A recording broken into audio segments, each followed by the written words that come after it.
आपको बताते चले कि कुशीनगर जिले के थाना कोतवाली पडरौना स्थित खीरिया टोला का सदरुद्दीन अंसारी बताया ने कि अपने लिए जमीन खरीदकर गुजर बसर करने के नगर पालिका परिषद कुशीनगर के वार्ड नंबर 15 वीर सावरकर नगर सबिया कसैया निवासी अपने रिश्तेदार एडवोकेट तौसीफ अहमद पुत्र Samiullah Ansari Red Hills Infra Project प्राली कंपनी में विधिक सलाहकार के तौर पर कार्य करते थे। वह मित्रों के साथ रेड हिल्स कंपनी ऑफिस पर जाकर बातचीत करके गोरखपुर मनीराम में प्लाटिंग में जमीन पसंद आने पर 15,000 रुपए कैश देकर बुक करवा लिए थे।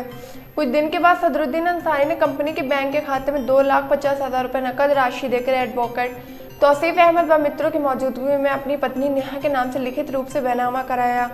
जमीन कब्जा नहीं मिलने पर लगभग 3 साल तक ऑफिस का चक्कर लगाते रहे। अन्य लोगों से धोखाधड़ी करके प्लाट के नाम पर लगभग 50-60 लाख रुपए का गबन किया है। उक्त कंपनी के मालिक आलमगीर पुत्र हजरत अंसारी मूल निवासी बिहार प्रांत तथा वर्तमान समय में वार्ड नंबर 2 करमैनी प्रेमवालिया में मकान बनाकर निवास करते। प्रार्थी 19 मई 2024 को समय करीब 12 बजे दिन में हितैषी हॉस्पिटल की गली में स्थित रेड हिल्स इंफ्रा प्रोजेक्ट के ऑफिस पर अपने साथ नेहा के पति सदरुद्दीन निवासी खीरिया टोला पडरौना सिकंदर पुत्र इश्तियाक मुंशी करण भारती पुत्र नथु प्रसाद इसरार अहमद एडवोकेट के साथ पहुंचा। कंपनी के प्रबंधक रितेश मिश्र से रुपए पैसे को मांगने व जमीन कब्जा दिलाने को लेकर इतना बात बढ़ गई कि कंपनी के मालिक आलमगीर के ललकाने पर अंकुश शर्मा जो कंपनी का साझेदार है साहिल रितेश मिश्र व उनके ऑफिस में कार्य करने वाले लगभग 20 लोग प्रार्थी व सिकंदर को गाली गुप्ता देते हुए लात मुक्कों से मारने पीटने लगे।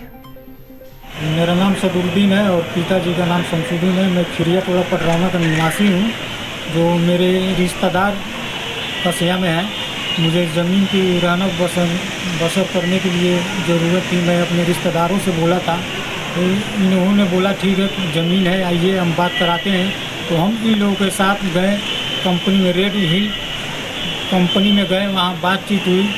तो ज़मीन भी जाकर हम लोग गोरखपुर देखें, हमको ज़मीन अच्छा लगा तो आकर 15,000 रुपया मैंने जमा कर दिया, ज़मीन बुक कर दिया और फिर से हमने 2.5 लाख रुपया देकर ज़मीन को रजिस्ट्री कराई।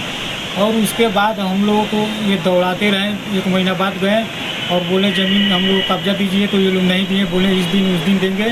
3 साल 4 महीना हो गया ज़मीन हम लोग को कब्जा नहीं दिए। उसके बाद हम लोग गए पैसा वापस अपना मांगने के लिए कि भैया पैसा दीजिए और तो ज़मीन कब्जा दीजिए हम लोगों को, तो वो लोग नहीं दिए। बोले 15 तारीख को बुलाए थे हम लोग और मैं सिकंदर और अपने रिश्तेदार तौसीफ अंसारी को लेकर गए और अनुसूचित इनको भी लेकर गए। हम लोग वहाँ गए, कंपनी में बातचीत हुई तो वहाँ पे मैनेजर थे, मैनेजर के साथ हम लोग को बातचीत हुई। मैनेजर बोले कि कंपनी पैसा वापस नहीं देती है और ना ही तुम लोग को ज़मीन वापस देंगे, यहाँ से तुम लोग चले जाओ। और आलमगीर जो कंपनी का किसी तरह का आप लोगों के साथ घटना घटित हुआ है क्या?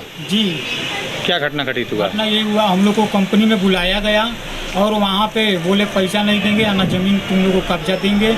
आलमगीर के ललकारने पर हम लोग को मारने लगे और अनुसूचित जाति जो बाहर बैठे थे इनको भी बोलते हुए इनको भी